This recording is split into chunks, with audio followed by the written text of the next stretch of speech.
Doctor Yunus প্রধান উপদেষ্টা হিসেবে ছিলেন, এখন তাকে প্রেসিডেন্ট করা হবে এবং বিপ্লবী জাতীয়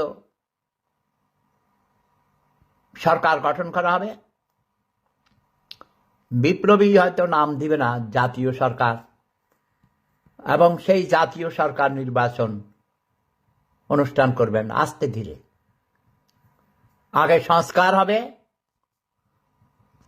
স্বৈরাচারী হত্যাকারীদের বিচার হবে, যারা লুটপাট করেছে মানুষের সম্পদ, সে আওয়ামী লীগ হোক, খাওয়ামী লীগ হোক, আমার মা হোক, বাপ হোক, ভাই হোক, ভাতিজা হোক, স্বাস্থ্যবাহী সেন্টু হোক, কাউকে ছাড়া হবে না।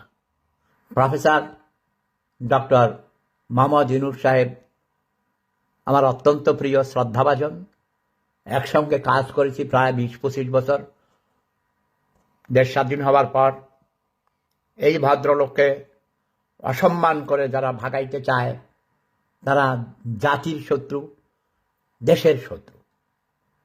আমি অনুরোধ করব তাকে বাংলাদেশের প্রেসিডেন্ট করা হোক এবং একটা জাতীয় সরকার গঠন করা হোক।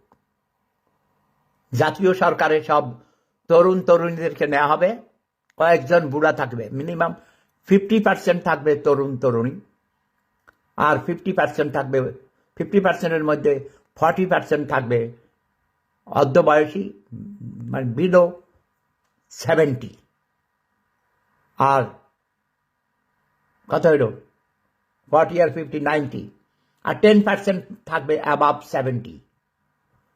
বুড়া টুড়াও থাকবে কিছু,